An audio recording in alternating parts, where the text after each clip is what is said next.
through what we're going to do, and then we're going to have a public comment period. So the OPAT Commission community meetings are the place where we do offer opportunities for our community to engage with us, to talk to you about what we present to you, and also to provide us with your feedback about things that you would like to see from us, whether it's the dashboard or hear from us when we have these meetings throughout the year.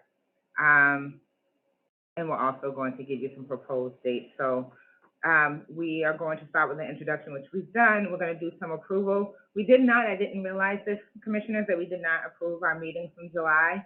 And the reason why we did not do this at our last meeting, and it's because, you can go back on the screen, we did not do this because it wasn't on the agenda. So because it wasn't on the agenda in September, we didn't approve the meetings in July, but we held it over. So we'll be doing the approval of the July minutes and the September minutes. Again, we will have the public report, and then we have some proposed board meeting dates for both the Civilian Review Board and the Internal Affairs Oversight Panel. We will offer a period for the public to communicate to us, and we will keep those comments to 1 to 2 minutes per commenter. We will open up the chat function during that time, and we will also ask that members of the public raise their hand using the raise hand function. We also have other staff members in the building who can acknowledge those who just raise their hand manually to be acknowledged, and we will let you in, and then we will have adjournment. And so the first thing we're going to do is approve our minutes from July. Can I have a motion? I move that we accept both the minutes from July 21st and September 21st. Seconded. I would say all in favor, but I can. All in favor? Aye. Aye. Yes, unanimous. Thank you. So the minutes of July 21st, 2002 and September 21st, 2002 have been adopted by the OPAT Commission. So then we're going to move into our public report. By ordinance, there are things that we need to report out to the community. In those reports, there includes data that we've collected, and including OPAT activities, and our activities are defined as cases, complaints that have come into our office, and other things. So before we get to that, I would run through a couple of things that we have done. We've talked about, I believe, earlier this summer about the post-commission in the 90-day investigation period. We did in August submit amended language to the post-commission, and we waiting to hear back from that.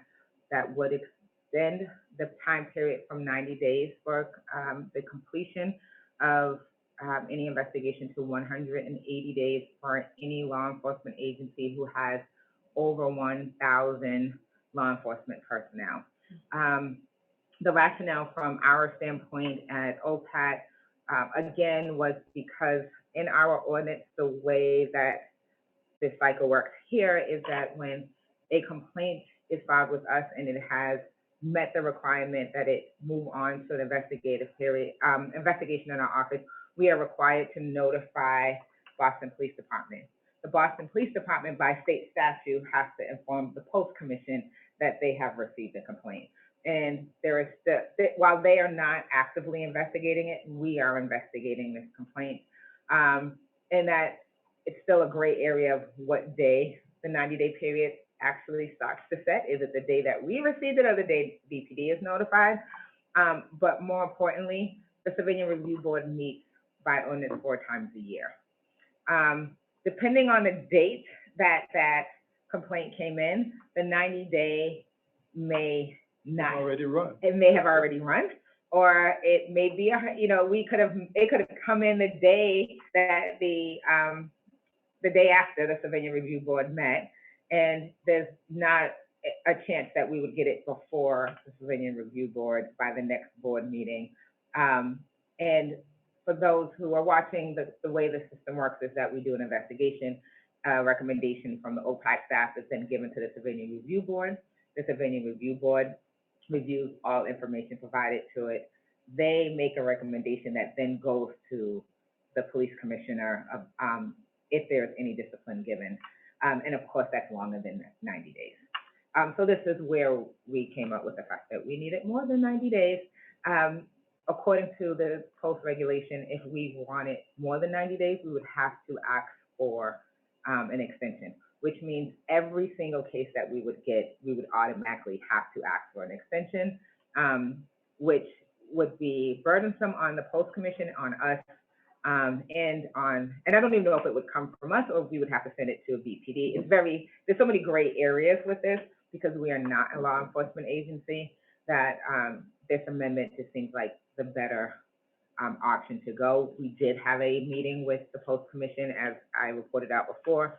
They very much understood why this amendment would be needed. We supplied the language just because we wanted to make sure they understood exactly what we were looking for. So I will provide an update once we do have an update, but it was submitted a few months ago and we're just waiting for an update. We also, as part of our FY23 budget, did receive an investment to hire a consultant firm to look into the hiring, promotion, and retention of BIPOC employees within BPD. So not just sworn and civilian. We are very excited to announce that we did retain the consultant, just a dual consultant agreement with Conan Harris and Associates and Strategy Matters. They officially started on November 21st. We, again, have been doing this work in conjunction with the Equity Cabinet, represented by the Human Rights Commission and Boston Police Department. From the conception of the proposal that went out to 18 vendors on the supplier diversity list, we received 2, and Conan Harris and Strategy Matters were one of, they submitted together. They were one of the 2 that submitted. And we met with affinity groups from within BPD. And so this work is really being done as a collaboration amongst departments with BPD, involved every step of the way, because again, when any work that comes out of this, BPD employees will be impacted only and solely. And so it's very important that their voice be involved in this from the beginning. And as always, we want to make sure, as one of the principles of the Wu administration, is that we're leading with equity in mind. And that's the reason why we have the Equity Cabinet represented by the Human Rights Commission. So that work has started, and Mariah is the lead in our office on this work. So we'll be meeting with community leaders as well to look at ways that we can increase the hiring and the with NBPD and things that we can just do better. I know that there's been a lot of projects that have come out of people saying, how do you move people into BPD? How do you promote people? We're doing something different. We want to actually see actionable items why we have this consultant. And that's the reason, again, another reason why we have BPD at the table. We want to see the work happen, not just give a report and say this is what you should do. We want to see the work happen while we're doing this work. And that's it for me. I'm going to turn it over to Mariah to report out on the data that's happened in the last quarter. Yep. So for FY23 Q2, October to December, just wanted to say that the data that I'm reporting on is reflective through November. December data will be available in January. And our data dashboards are updated monthly, so it'll be available on our website for December. So the dispositions of cases referred by OPAT to the CRB on November 15th of 2022, the CRB voted on 6 cases. 3 were found insufficient evidence, 2 not sustained, and 1 is pending right now. The disposition of cases referred by OPAT to IOP or IAOP on October 20th, 2022, for a vote for 4-0 on 2 cases were agreed, where the IOP agreed with the IAD's findings. The number of complainants received of misconduct alleged and the investigatory status of the complainants. So just wanted to say with this, just to give an explanatory comma, that the information that we're providing for the complainants data per ordinance, we're only allowed, well, we're supposed to present data on data that we're moving forward, and certain cases of complainants have been dismissed or at intake or prior, so they haven't reached the investigatory step in our office, so we're not presenting any of that data today or on our website. So those cases were dismissed or out of scope, just to give you some background on that. So if you're wondering about some of the data on there, just know that some of it is not there because due to that reason. OPAT has received 11 complaints as of October 2022 to November 2022. Complaint reports were down by this data 3.1% from the last quarter, which was at 23.1, and this quarter is at 20. The types of misconduct alleged in these cases for the quarter were unprofessionalism, excessive force, civil rights, and these cases are all pending right now. The race, gender, sexual orientation, age of complainants were Black, African American, Cape Verdean, Native Indian, White, Native Indian, and Black, Asian, and also declined to answer. 3 of the complaints were males, 8 were females. The sexual orientation were straight heterosexual and declined to answer, and ages range from 31 to 64. And below, we also, if you look, we have the data dashboard up there, but this is also on our website as well. And just wanted to give another heads up, or just in case you're looking for the data on the dashboards. Right now, the server is down. The analytics team engineers are working on it to get it back up. So hopefully by the time this meeting is over, they have it up, but we're trying to get it up as soon as possible. So the next dashboard I have would be on the FY23 Q2 FIOE, which are field interaction, observation, and encounters. So an encounter is defined as interaction with the individual. So the definitions I'm presenting right now are summarized by Rule 323, which is an order by the police department, but they define these terms, and I'm just summarizing the terms for their FIOEs. So again, an encounter is defined as an interaction with an individual that does not lead to an official stop or frisk. If you encounter an individual with a reason for gathering information, you must document the interaction. Observation is defined as a direct viewing of an individual by an officer that does not include actual contact with the individual. And field interaction and stop is defined as holding an individual in custody briefly, whether on foot or in a vehicle, based on reasonable suspicion. So I reported on the stops by race, which is the first thing I reported on for the FYE. It's 61.5% of stops by BPD in Boston were of Black race. 37% 36.8% were of Black non-Hispanic ethnicity. And sorry, the 61.5% of the Black race were, yes, so 61.5% of the stops by BPD were Black race, and then I broke it down a little bit more. So 37.8% of those were non-Hispanic ethnicity, and then 8.2 were Black Hispanic ethnicity. But that doesn't come up to 61%. That's 46%. So what happened to the other Black? The other ones were unknown. Oh, okay. Yeah, so the other ones I have, I'm sorry, but you said under B, 61.5% of stops were of the Black race, yes, and then you broke it down. yes, so the ethnicity was unknown.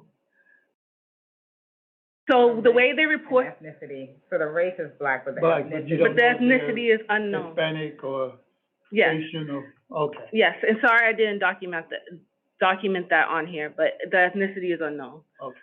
There's a lot, actually, there's a high percentage, I'll put the percentage on there, so it'll be on the public report when we post it, but, yeah, there's a high percentage of that's unknown.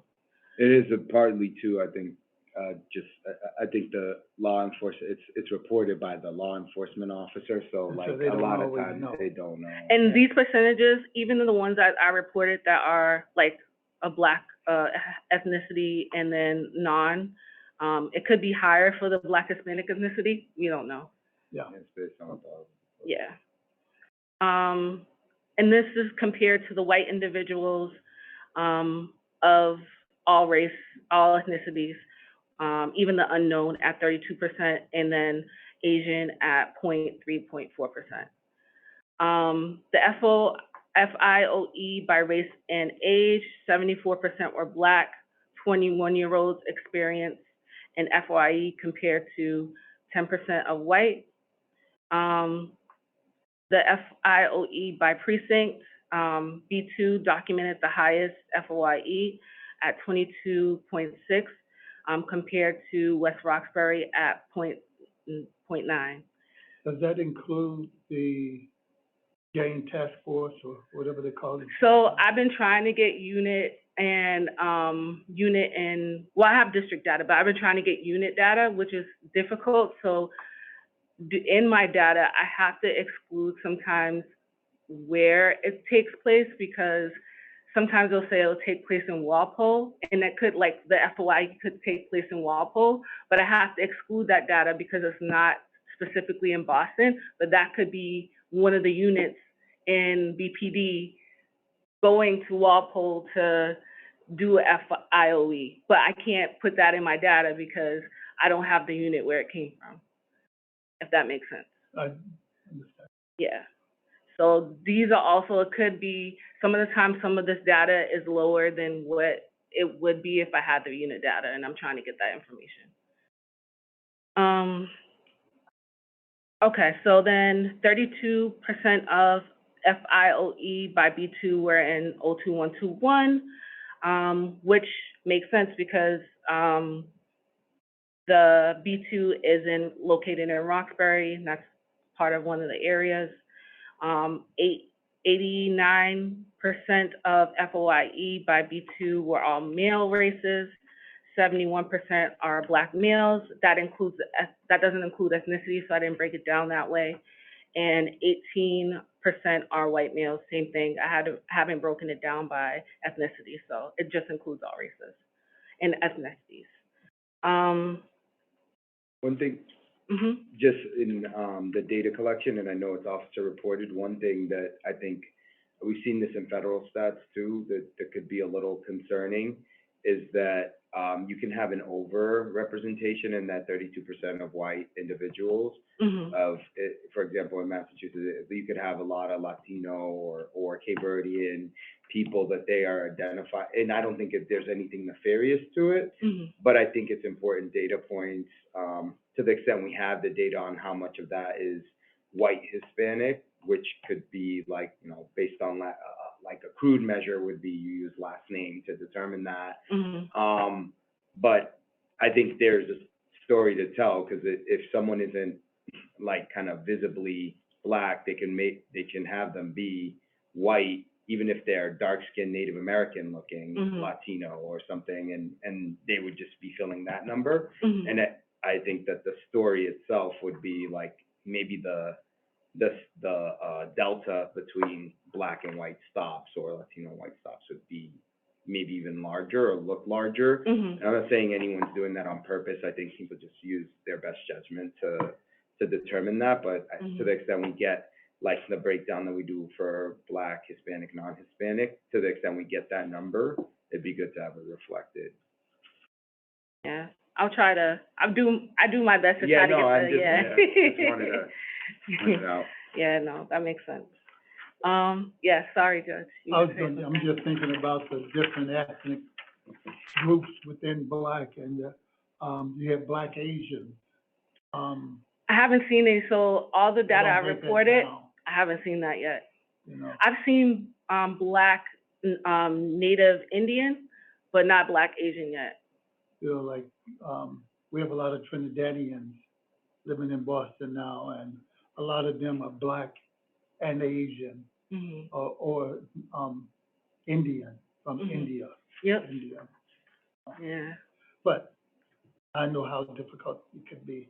Yeah, and they might be included in specifically just the Asian category, or depending on how they look, they could be considered More Asian even than black. Hispanic, or, you know, Yeah. who knows how the police, you know, the officers are categorizing them, so, but yeah. So for report, the next slide would be for, the youth, FIOEs. Next slide. This is it? Yep, this is it, okay. Yep.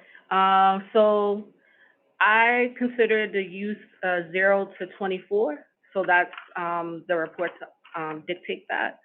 And we'll do the FOIE by zip code is the first thing I'm gonna present on. So the 0 to 124 have the highest number of FOIE for youth. 76% of these FIOEs in 0 to 124 are conducted by B3, which is in that area, so it makes sense. The youngest FIOE by B3 was 13, and this again is data coming from October and November. So the youngest in October, November was 13, and it was an 02124. So for October, we had 366 youth, and then that were FIOE'd, and then 236 youth in November. Youth FIOE by race and ethnicity, we have 109 Black non-Hispanic youth, and then we have 36 Black Hispanic youth. We have 115 Black unknown ethnicity, and that's what happened in the other case, which I didn't report, and that's my fault. I'll add that. And then 7 white non-Hispanic youth. We have, this one was 67 white Hispanic, and then 16 white not unknown ethnicity for FIOE. I also, next slide. Or if anybody, before we go to the next slide, if anybody had any questions about that data, because I was gonna go on to arrest. I think that's good. I mean, I think that's really good breakdown, because I think it gets to the question on the adults, where you see that as like 67 of that total is Hispanics that are being categorized as white versus 7 are non-Hispanic whites. I think that disparity there tends to tell a little bit of story. Yeah, and I'll try to do that again with the adult ones. But yeah, I know the last time you asked about the youth ones, so I made sure to put that No, I appreciate put that in there too. Yeah. Yeah, I note that. Yep. Thank you. Is there a chance, I don't know if we have the data on it, and that's why it's not reported out, but is there a chance that we have more on the youth because it is them talking to youth and they have to get more data because they're talking to youth? Possibly. Yeah, because adults, they don't, they just, because it is self-reporting by the police, but with the youth, they do have to use a lot more scrutiny in their own. Yeah, there's a reporting. lot more there's a lot of parts or parts that were blank in, when I was doing FYE, when I was, specifically looking up ethnicities and stuff like that. When I was trying to, manipulate the data to look at the adults, there were a lot of no's in there. So it could be that it's children, it could be adults, but I'm assuming Yeah. probably one of the reasons.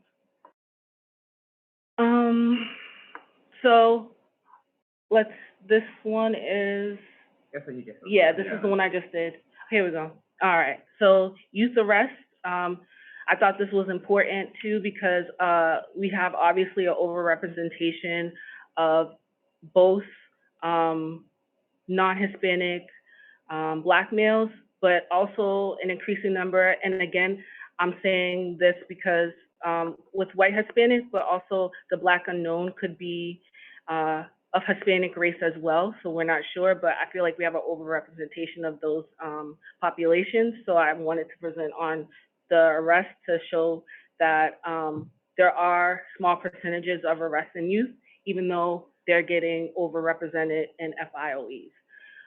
So 7.8% of arrests were of youth from ages 12 to 17. 14.1% of arrests were ages 18 to 24, and the highest percentage of arrests were adults for ages 30 to 40 at 31.3%. So I thought it was important to show that the youth under 24 aren't the highest represented when it comes to arrests, even though they're really overrepresented in FIOEs. I would still argue that any arrest of youth is half. Yes. So I wouldn't really say only, but I would say any arrests are still high. They're still, I think any data that shows that our kids are being talked to and that our kids are being arrested, just to me calls for a community response. Yeah. Because of the long-term effects. You get arrested, you don't go into the service. You don't go into service, you don't get preference to be a police officer or a fireman. And so it starts with our youth being arrested, and it ends up impacting what our police force looks like. A question, does the FIOE data break down which one it is? What do you mean by Like, which one it is? Which one? Was it an investigation? Was it an observation? Oh, so you mean by circumstances and on basis? I can put that in the I do have it broken down on the dashboard. Okay. I didn't report out on it, but I can report out on that next time. The only reason why I asked is because I think it is, for youth, substantial what the encounter was with the police department. And how many of these kids were stopped more than once? I'd love to know. Yeah. My understanding, I've had this conversation before, is that every time you are stopped, you get a new number. Right. Oh, So- new number. There's a number assigned. Yeah. So you get a new number. And so because you get a new number, it's like they can't, you can, by name, they think they can do it, but you get a new number. And they don't know if that number is. And that number is not gonna, and I don't want to speak for BPD, but so I would ask BPD to check that out. But, because I've asked that question too. For me, we have a lot of youth programs that we're trying to run through here, and even what you're saying about even, like, we want to strengthen the cadet program, we want to strengthen, even the work we're doing with BIPOC, the work that, we've talked about a lot, is really how do we make sure that BPD as a whole is reflective of what the community it serves. So not just in its sworn, personnel, but in its civilian personnel. And, I want to make sure that we are actually seeing interactions, because you can have an interaction with the youth and you have to report it, but it could be a positive interaction. Right. So sometimes the data that we're putting out could be positive interactions that they're having, but they are still required to report on it. And so that's why I'm asking. So I don't want it to be like it's a negative thing. It could actually be a positive thing that they're having these positive interactions, but we just don't know what they are. And I know that some, like this FIO data was one of these things that they didn't want to release because it does come with some narrative information about what the interaction is. Yeah, they still have a reported, so they still haven't given me the actual narrative. They've given me the basis and the circumstance specifically, like stopped or, like, what is it, suspicion, like Reasonable reasonable suspicion, but not exactly the narrative of why they stopped Yeah. them. So that And there's what they call reasonable, suspicion. Yeah, Yeah, exactly. well, there is, and part of that's because we have, in our ordinance, we are required to give this out. But they meaning the Boston Police Department, they were reporting this data out themselves once a year, but our ordinance requires us to report this out once a month. And so in order for us to meet our requirements of the ordinance, we've asked for the raw data and that we would report it out. Understanding that the public may see this and not have any narrative to go along with it, so they may just read it and see the FIO data, FIOE data, and say, you're stopping our kids too much and not knowing that it may be positive with it because the narrative is not coming. And the narrative isn't coming, and the reason why they were, according to BPD, that they were delayed in getting it out and why they reported it the way they did is because it had poorly protected information. Children's information is protected, they're minors. And so if there was positive interactions, we are not seeing that if we give it out monthly. So I should say that even on camera for everyone to understand that there could be positive interactions that came from this. They're not all negative interactions. Obviously, an arrest is a negative interaction. An arrest does not mean guilt, as the judge can tell you. And Peter can tell you, arrest is an arrest. It does not prove guilt.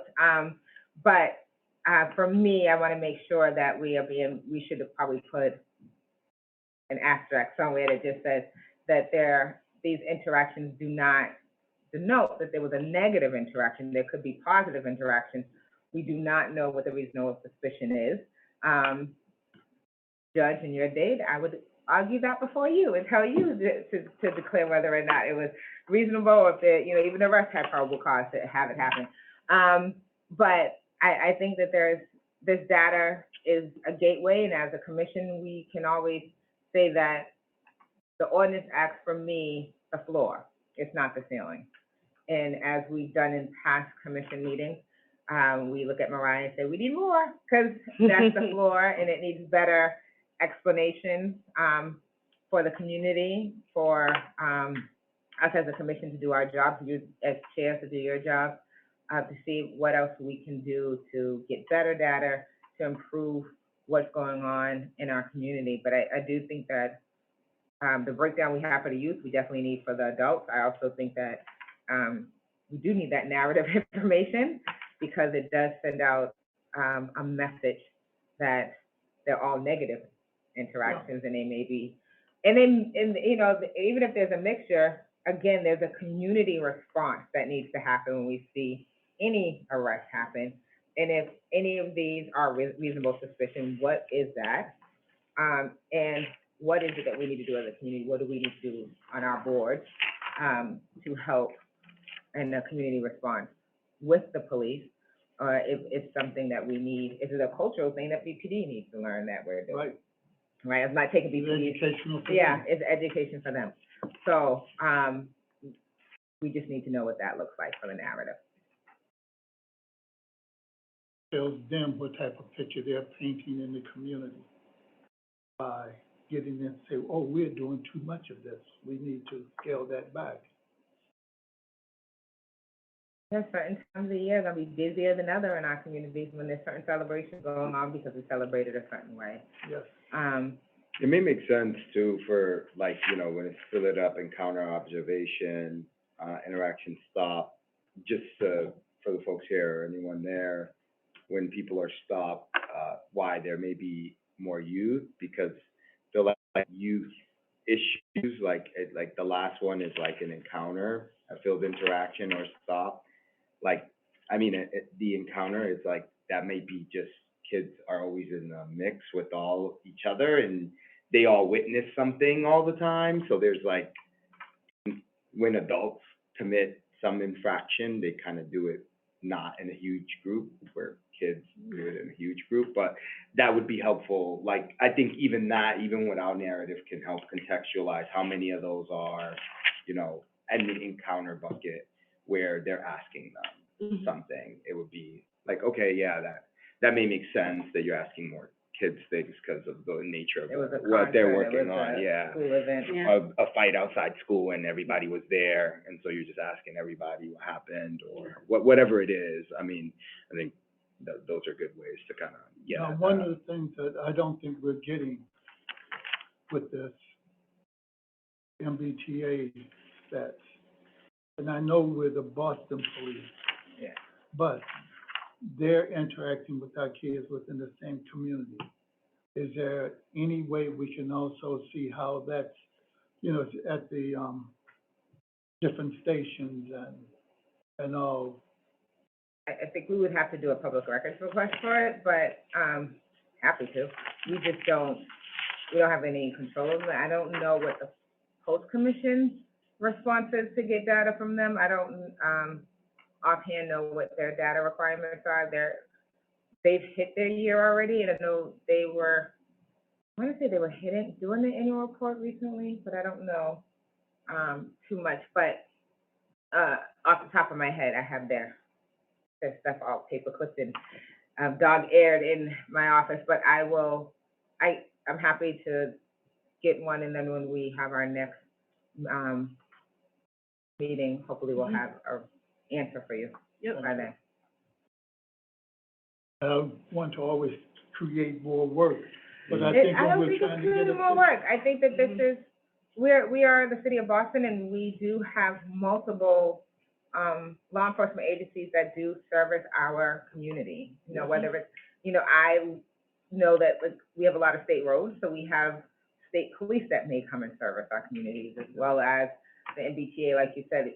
We don't, after sixth grade, you don't get a school bus, so you're on the T a lot. So we do have the interactions of our children with the MBTA a lot more than other, cities and towns in the state. So, I don't see that as something that's unheard of for us to see what their data looks like but hopefully they're collecting as much data as we are, and we'll go from there.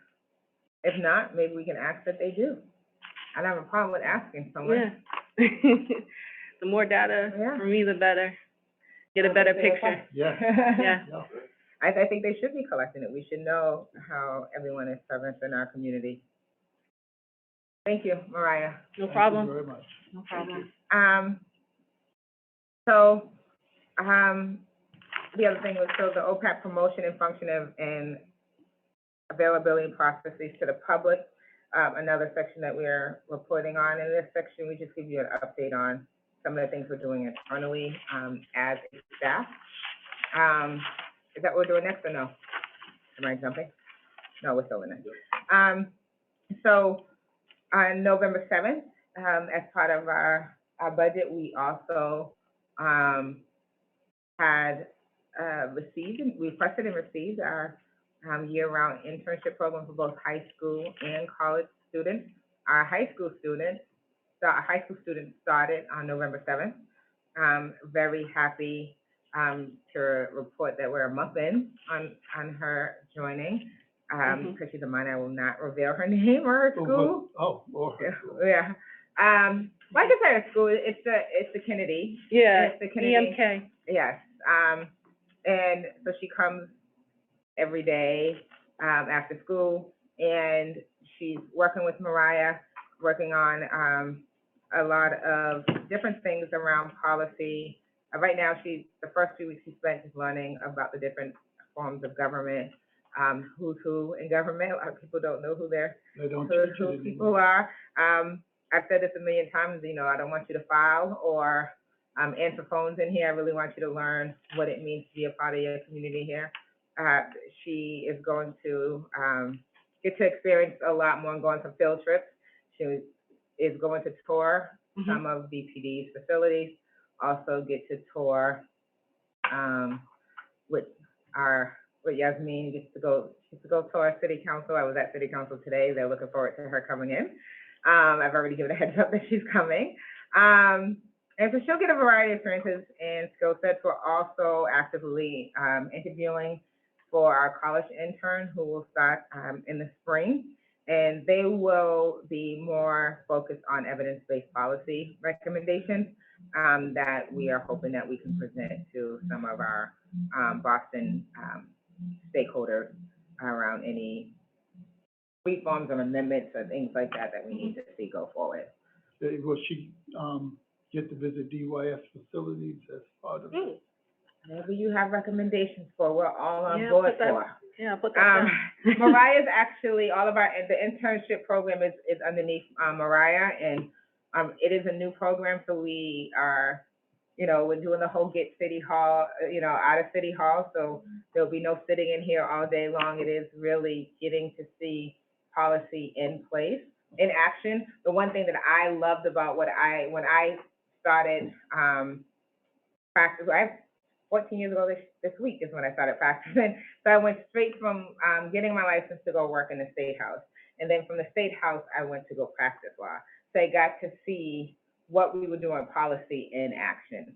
And I really do think it's important to see how that works. So it's one thing to sit on the, with the senator I work for on the Senate floor arguing over why something should pass and how we were doing core reform too, then how it was going to benefit our community, and then to go and do criminal defense work and argue those points. And I think that's the same thing that we need to do with our internship, is to really show them how the police reform work is in action, but also show them how policy works in action. So wherever we can be seen and have our interns at, so they can see the work in action, it will help define how they enjoy the internship, but more importantly, how they contribute to shaping our future a lot later. So whatever insight you have on where they should be and who they should visit, we are all in for it. Yeah. If the school break is coming up, so we'll have a little bit longer with them, with our high school internship. So, and then the summer for the college one, we'll have full time. So please give us ideas, and if you want them to come to your office too, kiddo, we're happy to have them come to your office. We'd love to spend time with members of our board and really just learning from you all, because I want them to be especially high school students, to be very engaged at a young age, and continue to have a voice and a torch to carry. We are still accepting our applications for the community mediator. The community mediator position, it's one of those things that people are very excited about, because I've started this position and I've led every conversation talking about the trust that needs to be rebuilt, not only with the community towards the police, but the police towards the community. The community mediator, the mediator program itself is a program where both parties would have to agree to sit in on it, for those who've never participated in a mediation before. We do get complaints that come in that are not, they can be settled outside of going to the Civilian Review Board. Right. And they actually lead to better communication with the community in the police department. Like restorative justice in some ways. And no matter where you sit on the side of police reform, there has been a lot of excitement around the community mediator role. So we are actively hiring for that role. I'm looking forward to the person who takes on that role to really push forward the message of trust building, knowing that we did not get here overnight, nor will we come out of it overnight. But if we trust the process of working together, hearing each other out, and always doing this and that's meeting at the table and being willing to move forward, the work can move. Also very excited, moving on, that last month we finally sent out our Youth Advisory Council applications. We opened the application up, and it was slow at first, and then all of a sudden, we just started getting application after application after application. We even got an application from Brookline. Very excited that we have young Bostonians who are excited about being involved and having their voices heard. We gave these young Bostonians the options. It's between 14 and 19, as you know. We gave them the option to either do a video or write a very short, why do you want to be on the Youth Advisory Council? We didn't want to limit it to you have to write something. Everyone's written. I've been waiting for the video. I thought someone was going to do like a TikTok or something. It surprised me, but everyone's written. We've gotten, I think, applications from almost every part of Boston. I had a set number in my head, but I don't know if I'm gonna have a set number. I don't know if I can say everyone's applied so far. I'm like, yes, come be part. Because that number has been met and exceeded at this point, and we're gonna have our first meeting.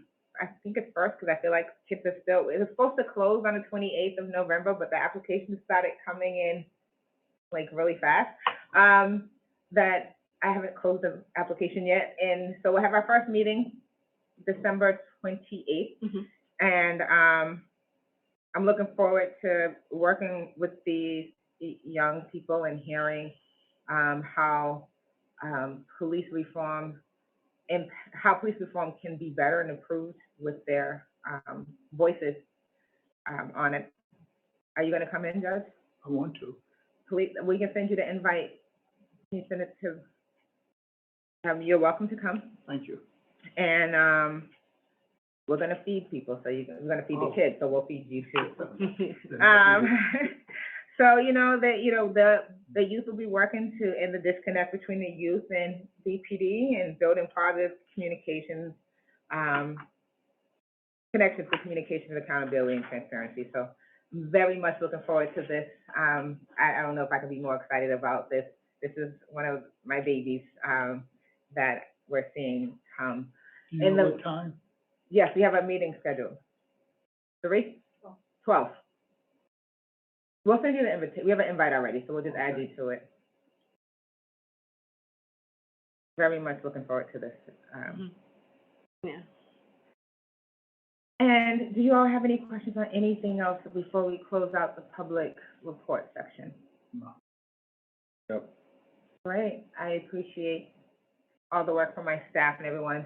Before we move on to anything else, this is the last meeting of 2023, and we went from having limited data to having a lot of data, having dashboards and everything else. I do want to publicly acknowledge my staff who, many started January 19th is when we started to really roll everyone out. Some people have hit their year. John has hit his year.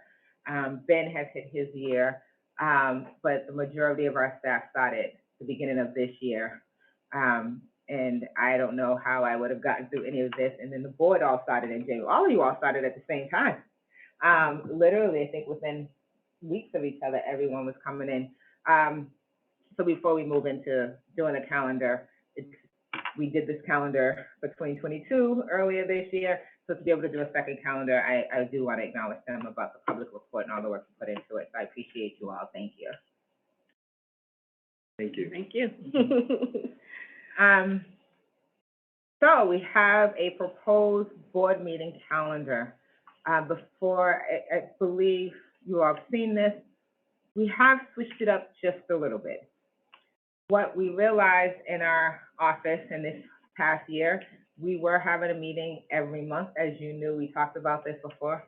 Every month we were having a meeting. It led to the staff not being able to do a lot of anything else besides prepare for the next board meeting, whether it was the Internal Affairs Oversight Panel, the Civilian Review Board, or OPAT Commission Meeting.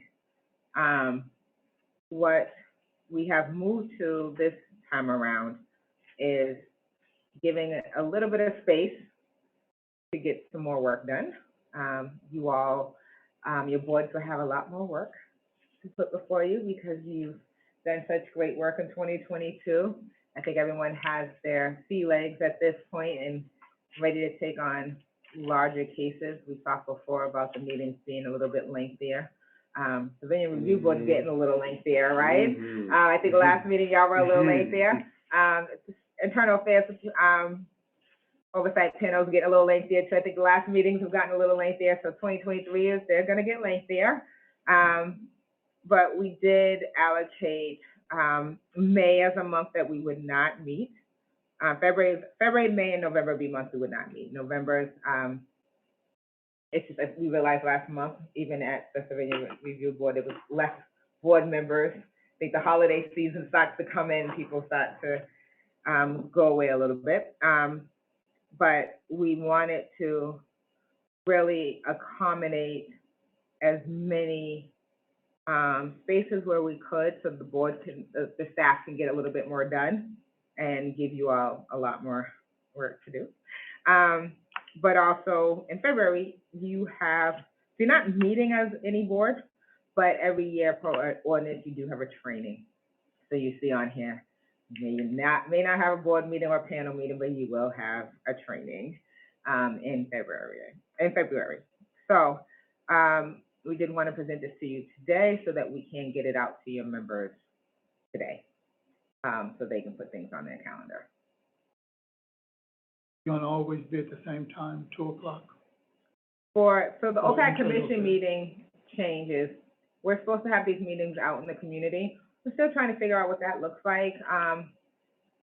Internally, in the administration, just trying to figure out a hybrid situation where we can invite people in, also be on Zoom. With a smaller staff, it can be a lot, but we're also supposed to go out into the community. So having resources in the community to do this may be a bit much, because we also want people to participate virtually. So the OPAT Commission meeting, we can change the times on. So that's why we never put the times on. For the Internal Affairs Oversight Panel, Civilian Review Board, we have traditionally started at 11 o'clock. So it gives everyone enough time if you need to check in at your office. Yeah, Have a I think meeting. that's a good time Yeah. to start, because especially if it gets later, I think if you start later, you end up bleeding into Yeah. maybe having to be like, all right, let's resolve these, we need another day. Yeah. It just ends up being, whereas you start at 11, you kind of go from there. Yeah, I can, 10 o'clock at night even. being retired helps. We found that 11 has worked out for everyone, because it did allow for so many of the board members to, because a lot of them work, or if they were retired, it allowed people to deal with childcare, if they had things to do in the morning to get those things done, and then make their way in at 11. The only thing I would say on the February training, if, I don't know if there'll be two options, but I know for a lot of folks with kids, February vacation. It won't be on February vacation. Okay. I think I even said, I told someone to call you and tell you that we were not doing February vacation, don't worry. It's always fine. That's No, you number three. were on my mind when I said February. I said, please tell the chair we are not doing February vacation. I also have young children too. Yeah. So it would be the February training, just to let you know, it would not be a full day. I know that last year we did, this year we did a full day training almost, because we were doing a lot more training about being on the board. This year, it's, what we are thinking is having a counterpart, like our office, some of our members of our office, that John's IT, the investigative team, John, myself, and Mariah, we all traveled to New York, and met with the New York Civilian Review Board. So meeting with, maybe having another Civilian Review Board come in and really talk about what an established board, what they do, allow you all time to talk to them, something of that sort. And then there's the conflict of interest. It's like a yearly training that we'll have you do. Okay. So it's more like a 2-3 hour training, but then the majority of it will just probably meeting with another cohort that has similar functions. IOPS function is different from your function, but there's another organization out there that's similar to both of you all, that allow you all to learn from them, but also give you the time to ask questions of the things that have come up so far in your year, or if you just want to learn from another group. So we thought about that as well. Yeah. So we're thinking no more than like 2-3 hours at the most. Yeah, and another question I have on the scheduling, and it's just more, just thinking of the staff, these will always be 2 days apart, CRB and OPAT. I'm fine with that, because it kind of makes it more streamlined. I know this week, that's what I'm doing, but I just wasn't sure, like, for staffing and stuff like that. Yeah, so we did this purposely too, so this is another thing that we did purposely, especially for you and I. It is a doubling of the week, because it gets it done with, and then you have no other meeting for a bit. Yeah, that works out well. So what happens in this is that, so in March, we would have the Civilian Review Board, and then we would have, this meeting. The reason why we did it this way is because, we'd be able to report out right away any of the findings, Okay, and it wouldn't be a delay. yep, It wouldn't be a month delay, it wouldn't be 2 months delay, it would be like right away, while things are still fresh, while things are still going on, and then the next one is not until June. yeah, okay, yeah, that makes sense. It frees you up, Mm-hmm. because right now, you were almost like us, you were almost every month. Yeah. It was like back-to-back months. Yeah, For you. it was pretty much every month. Yeah, so, we know, we took into account what was going on. There was a lot of, it was on the board over there was a lot of drawing on the calendar. Diagram. Yeah, this is better. Yeah, so I know that it may seem like we're taking 2 days out of your week every 3 months, but it's better than every month. Every month, yeah, no, it's good, I agree. So if you agree with this, we will just say that the meeting minus the Internal Affairs Oversight Panel, and the Civilian Review Board meetings will start at 11 a.m. on these dates, and the OPAT Commission meeting, you will hear from John or Ben with the time. Okay. Sounds good. All right, so if you're okay, we will need a motion to accept them. Motion to accept the, 2023 board meeting calendars. Second? All in favor, say aye. Aye. Aye. All right, it's unanimous, carries, Unanimous. motion carries. It's so funny, 3 of us, so. It's so, I've talked to legal about this, like, this doesn't work, I need to talk to my fellow commissioners about so much. I appreciate the time and effort that you two have put into the work this year. It's, being the chairs of your newly put together board and panel and this commission, and we have so much work we want to do next year with the regulations, and we have a manual we have to get to you all soon that you're going to have to look over. So next year will be a busy calendar year, but we are internally grateful for having the patience with us. I don't let my team say patience anymore, but I am internally grateful for the patience that you have afforded and the grace you've afforded us. Thank you, I've enjoyed it so far. Thank you, appreciate it. All the work that the folks do before every meeting is really important, and do a lot, so, I know this, so. Thank you. Thank you.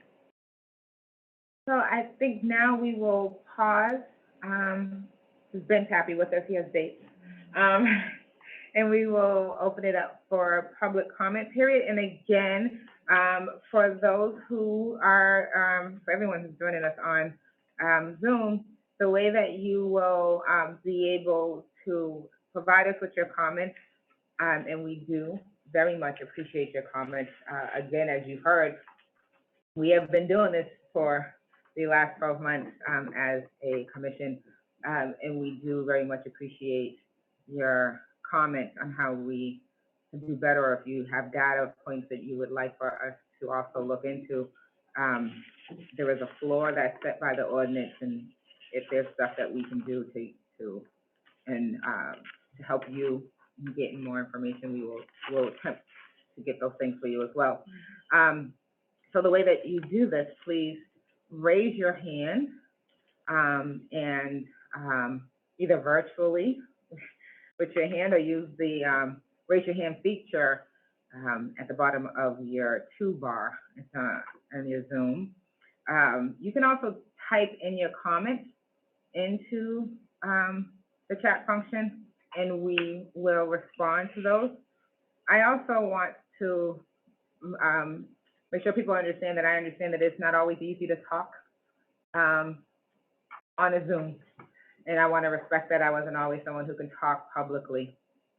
If you want to submit your comments to us, you can do so at opatboard@boston.gov, and we will post those comments, along with the rest of the minutes from this meeting.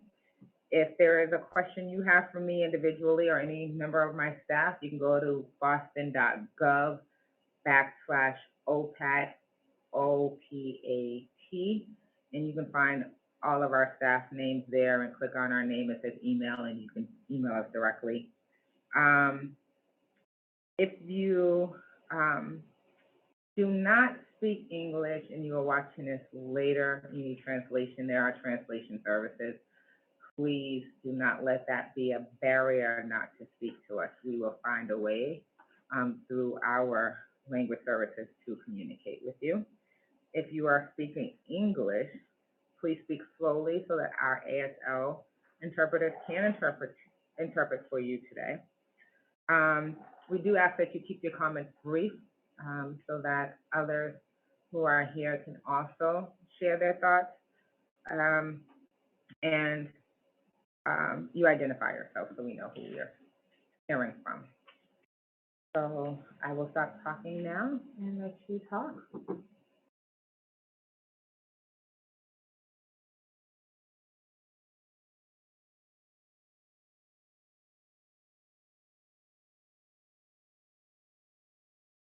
Do we have anyone in the chat? Okay.